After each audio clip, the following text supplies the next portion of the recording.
মালদহের রতুয়ার মহানন্দা টোলায় ভয়াবহ আগুনে পুড়ে ছাই 50টিরও বেশি বাড়ি। আগুনে পুড়ে মৃত্যু হলো এক বৃদ্ধার। ক্ষয়ক্ষতির পরিমাণ বেশ কয়েক লক্ষ টাকা। দুপুরে রতুয়া 1 নম্বর ব্লকের মহানন্দা টোলা গ্রাম পঞ্চায়েতের বাণীকান্ত টোলার বলরামপুর বাদ এলাকায় আগুনের ঘটনাটি ঘটে। বিদ্যুতের শর্ট সার্কিট থেকে আগুন বলে প্রাথমিক অনুমান স্থানীয়দের। আগুনে পুড়ে মৃত্যু হয়েছে বিনাপানি মণ্ডল নামে এক বৃদ্ধার। স্থানীয় সূত্রে জানা গিয়েছে, বলরামপুর বাদ এলাকায় সুকুমার মণ্ডলের বাড়িতে প্রথম আগুন দেখতে পান স্থানীয়রা। দ্রুত তা ছড়িয়ে পড়ে আশেপাশের একাধিক বাড়িতে। স্থানীয় বাসিন্দারা জলের পাম্প চালিয়ে আগুন নিয়ন্ত্রণে আনার চেষ্টা করেন, কিন্তু আগুনের তীব্রতা এত বেশি ছিল যে সকলেই চোখের সামনে একের পর এক বাড়ি পুড়ে ছারখার হয়ে যায়।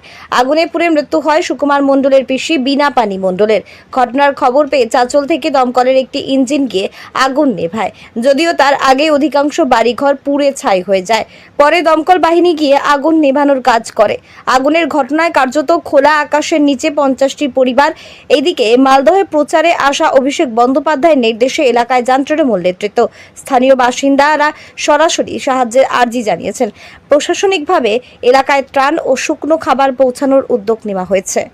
Bureau report, Hind news. গ্রাম থেকে কিছু বাড়ি বলরামপুর বাঁধের উপরে এসে বসবাস শুরু করে প্রায় 1 বছর আগে। ইলেকট্রিক শকের কারণে প্রায় 70 থেকে 75টা বাড়ি ক্ষণিকের মধ্যে পুড়ে একদম ছাই হয়ে গেছে। প্রায় ক্ষতির পরিমাণ প্রায় 70 থেকে 75 লাখ টাকার মতো হবে। এক বৃদ্ধ বয়সের এক বৃদ্ধ মহিলাও পুড়ে মারা গেছেন। তার বয়স প্রায় 60 বছর, হ্যান্ডিক্যাপ ছিলেন। ইলেকট্রিক শকে প্রথম যে বাড়িটাতে অগ্নি প্রথমে শুরু হয়েছে, সেই বাড়িটার নাম হচ্ছে সুকুমার মণ্ডলের বাড়ি। সেখান থেকে শুরুটা হয়েছে। আমার নাম জয়ন্ত মণ্ডল, পাশে গ্রামের আমি।